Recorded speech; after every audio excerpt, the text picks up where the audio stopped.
Throughout this series, I have been trying to explain two fundamentally different ways of looking at our world. One characteristic predominantly of the West and the other of the East. And these might be called, respectively, the way of description as opposed to the way of seeing. The way, in other words, of understanding things in words or in terms, contrasted with the way of understanding through looking and seeing a field or a subject totally all at once. Or you might call these the linear view, strung out in a line, or the total view, seeing all at once, or the serial view on the one hand, as contrasted with the simultaneous view on the other. Now, in classical Western science, we have depended largely on this serial or analytic view, which understands the world by translating it into ideas, into words, or into, say, even series of numbers. The basic feature of it being that things are understood in a step-by-step way in sequence. And insofar as we constantly look at nature in that way, we tend to think of nature as something constructed, something, in other words, made or put together as we ourselves make and put things together through a series of steps. And perhaps this gives us the feeling that if we understood nature sufficiently, if we understood in full detail all the steps which go to the making of our universe, we could ourselves make it. Now, it's here, you see, that we get a very fundamental contrast between East and West, and especially through Chinese and Japanese ideas of the formation of nature. Because for them, it seems extremely odd to think of nature as being constructed or made by a sort of step-by-step procedure. Their feeling is rather that the world and its forms are not so much constructed as grown. And one of the most important keys to an understanding of Far Eastern thought is to see the difference between a view of a constructed world and a grown world. Now, to give a sort of crazy illustration of this, supposing I construct something, for example, an artificial flower. And you know, when you get instructions how to do this, and you buy a book of do-it-yourself artificial flowers, you get a step-by-step procedure which tells you what to do. Step one, take a piece of wire with a black button and fix it to the end. Step two, take the stamens, previously cut out, and affix it to the button. Next step, insert a disc of sticky material, push the wire through the middle, and then affix the petals. Here they go, and notice that as I put them on, I take them from outside and around me, things that are bits, and I bring these bits together to make the flower, the construction, or whatever form it is that I'm intending to create. And so from going around to the center, from getting something that was previously pieces and bringing it all together, I get my flower. But now, watch how an actual flower grows. How it starts, as it were, from the center. And it unfolds itself not bit by bit, but all the parts of the flower exfoliating together from the center outwards, in contrast to the making process which goes from the outside inwards.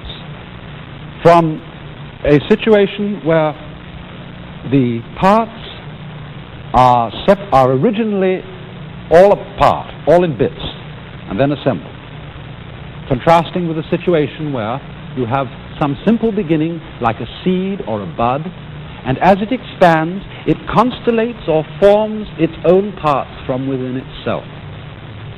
And this is the fundamental process of natural growth. It's in the same way that the human baby is formed within the womb.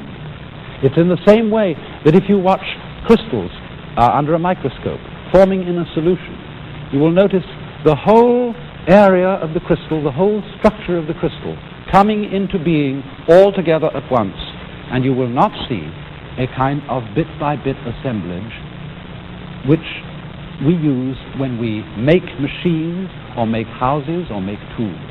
Even when we carve a block of wood, although the block of wood is not originally a lot of distinct parts, nevertheless we work upon it from the outside towards the inside, whereas all processes of growth go from the inside to the outside.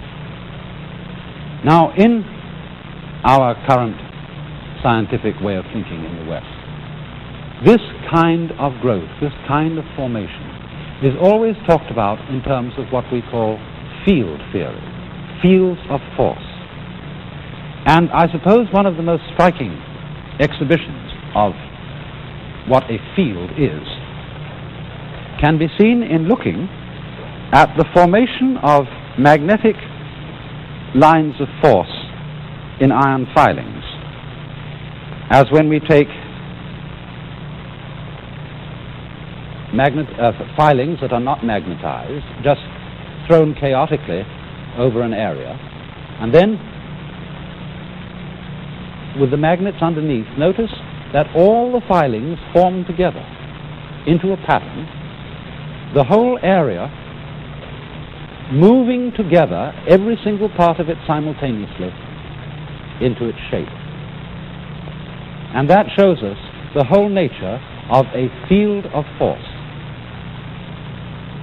Now, the fascinating thing is that some of these fundamental words which we've been studying throughout this program for the basic principle of nature or the basic reality underlying the world are words that have the meaning of a field. Let's take, for example, the word I introduced to you some programs ago, a term used in Buddhism, sunya, which meant the void, the great space, as it were, underlying the whole world. This has in it the idea of a field, in the same way that basic Chinese word Dao also has the idea of a field of forces, an area in which everything happens. Or again, the Hindu word Brahman, although it doesn't literally mean a field, it's also often symbolized by the idea of a vast inclusive space. And the direct connection of this with the idea of a field comes out in another Buddhist word which describes the entire universe. This Sanskrit word, dharma, that means, well, law or function. Sometimes it means the Buddhist doctrine, sometimes it means a method, but you could say dharma in this particular context means the fundamental order of the world. And so the expression meaning universe is dharma dhatu. And this Sanskrit word dhatu is usually translated realm, but it has the idea of a field, especially when you see its Chinese equivalent, which is written this way. And here we have the character at the top actually means a field, and the bottom part of the character means a shellfish, but think of something like a clam with two shells and giving one the idea of inclusion or enclosing in, the enclosed within a field. This is dharma dhatu. And then in turn, in the field there is a structure, and the structure of the field is thought of as governing the formation of the universe. And you may remember that in the last program I gave you a particular Chinese word which meant the basic pattern or order of the world. Do you remember this word, which is pronounced Li, and which had as its original meaning the markings in jade, the fiber in muscle, or the grain in wood? This word then designates the basic structure within the Tao, within the fundamental field of the world, and thus its order, which can be, as it were, understood by looking at it, but is too complex, too much happening so fast altogether at once for us ever to be able to analyze it in the relatively clumsy language of words. Now thus, you see, it seems to us that that order is enormously complex. The order of nature, the order of beauty, the order of ethics, all these kinds of orders, baffle us when we try to think about them bit by bit. But actually, this order is only a complicated order when we try to think about it. I mean, it's very simple, isn't it, to drink water if you put it in a cup or a glass and toss it down. But it would be extraordinarily complex if one tried to drink water with a fork. And in the same way, the world and the order of the world, the activity within the field, seems incredibly complicated to us when we try to translate it into thinking and into words. But this, then, is the fundamental Chinese Taoist and Indian Buddhist view of how the formations of the world arise. Not by a step-by-step process which can be put down in a line like the instructions for making the flower, but by something which happens spontaneously altogether at once. And this particular form of activity is commonly represented in Eastern art by many-armed and many-headed figures of various divinities, such as this particular Tibetan figure of Kuan Yin. You know, Kuan Yin is sometimes known as the goddess of mercy, but actually Kuan Yin only became a goddess figure when it reached China. The original meaning of this figure is a representation of the power aspect of nature. And this wonderful Tibetan figure is graciously lent from the collection of my friend Mr. Qinghua Li here in San Francisco. But the interesting thing about it is, you see, that the figure has 3 faces and 8 arms. And you might think that that presents an incredible problem of coordination.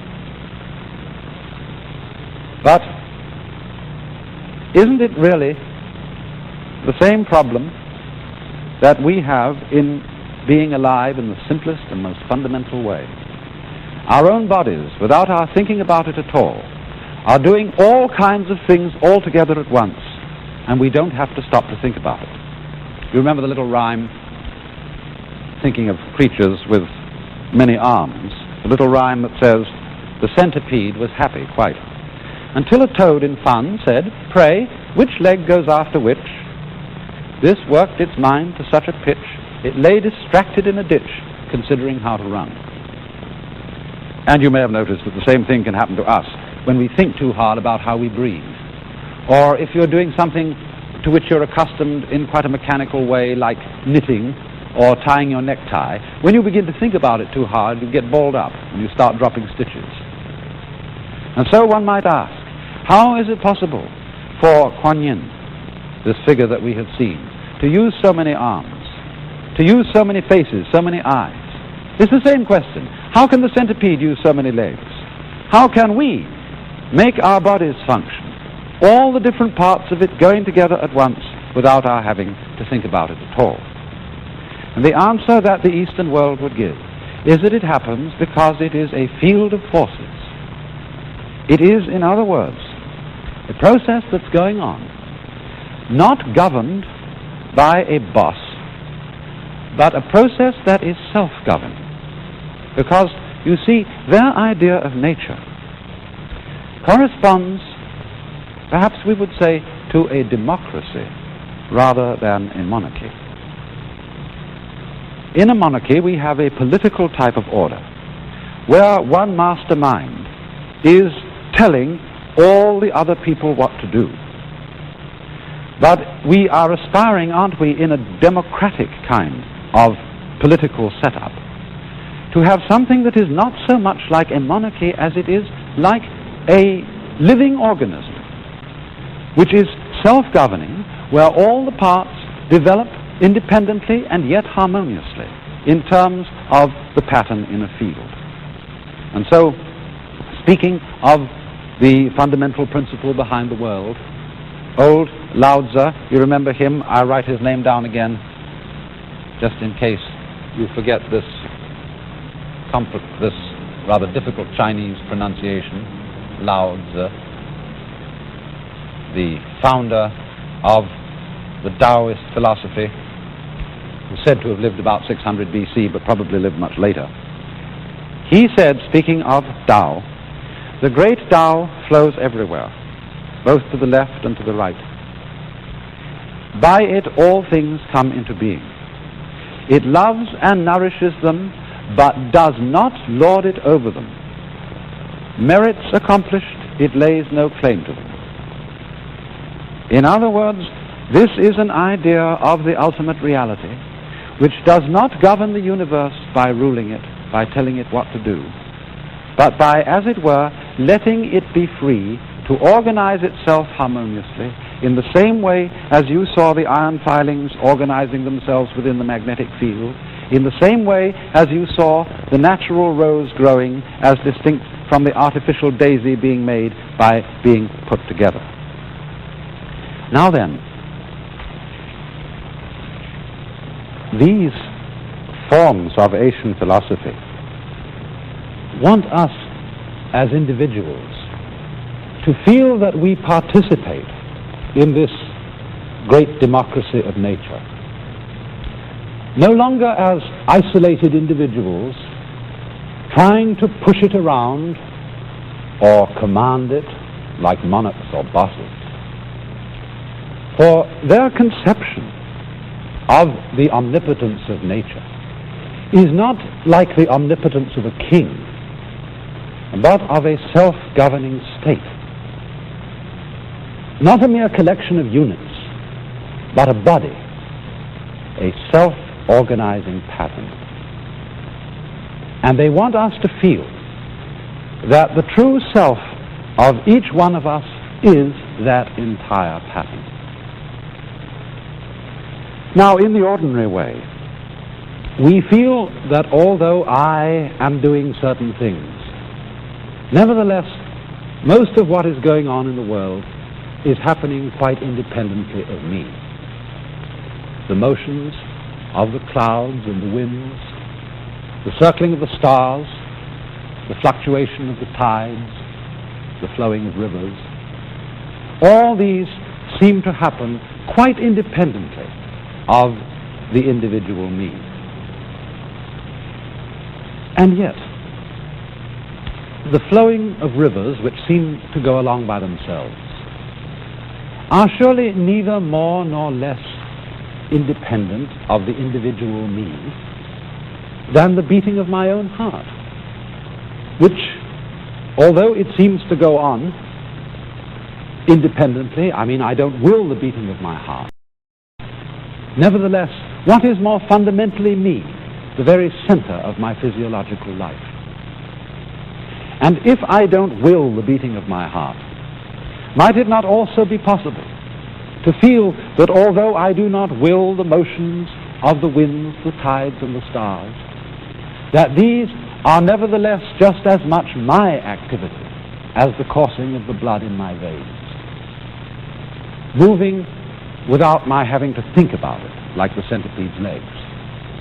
Might we not be able to feel that the whole eternal universe is our body, like this system here in which every point is defined by its ties with every other point? Now then, The fundamental and final question that remains is, how are we to come to feel that way? How are we not just to think, but actually to realize, to make real to ourselves, to feel that the motions of the heavenly bodies, the rivers, the seas, the winds, are all my body? How are we to feel a general impression of life in which man is no longer the isolated, lonely, separate ego, trying desperately to defend himself by attempting to become the world's monarch, but feeling rather instead a profound kinship and fellowship and fundamentally love for the whole world, just as if it were his own body, which in this view it is. The thing which all these great Eastern philosophers insist upon, whether they be Indian or whether they be Chinese, is at first sight rather depressing to us, because the fundamental insight is that our ego and our will can do nothing to acquire this feeling of fundamental unity and solidarity. It can't do anything at all.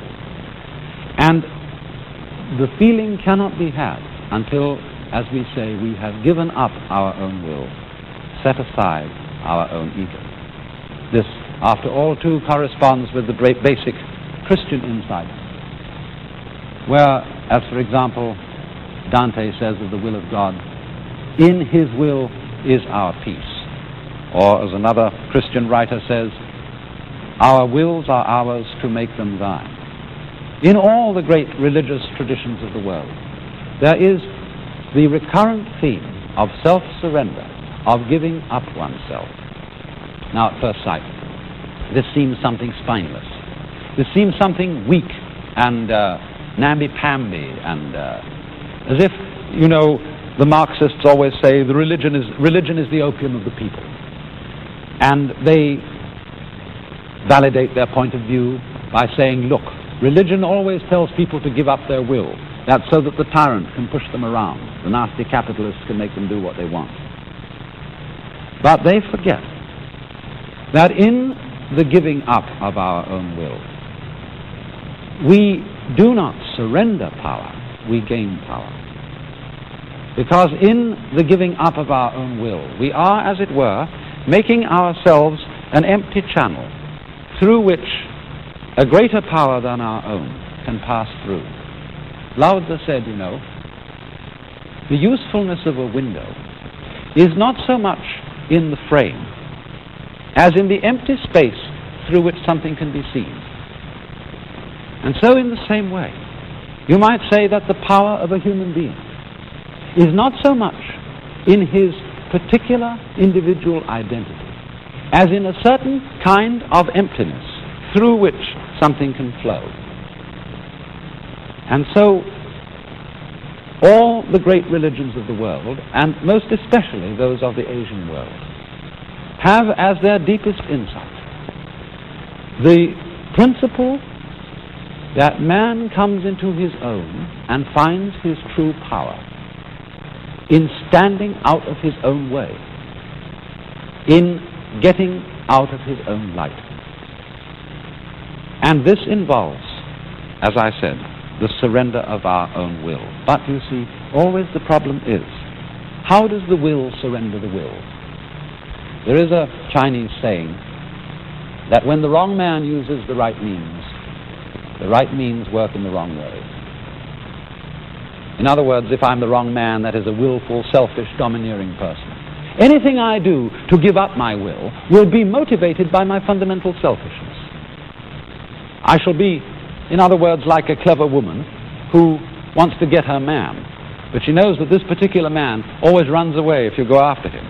So she acts as if she doesn't want him. She gives him up, apparently, but her real motive is, of course, to get him. And therefore, she is just, as it were, playing a trick. It's a kind of clever feminine wile or deceit.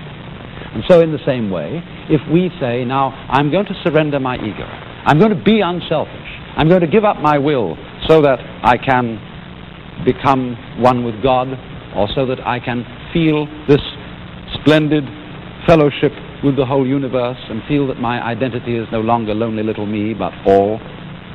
I shall have as the fundamental motive doing it, after all, for my own advantage. After all, because this is a new way of finding spiritual and psychological security. And so, because it is basically insincere, it won't work. And therefore, what is at first sight depressing about Eastern insights into this matter is not only that our will, when it is aggressive and assertive, stands in the way of this understanding. It also goes on to say that we cannot even surrender our wills on purpose. And that when it becomes perfectly clear to us that there is nothing at all that we can do about it, either positively by trying to achieve something, or negatively by giving ourselves up, this is the fundamental deflation of our ego and its whole domineering quality. This is the limit. At this, it doesn't give itself up. It sees that it has no alternative but to give up. And from the emptiness, the silence, the feeling of impotence that follows this, the whole vision of a united world bursts like a flower from its bud.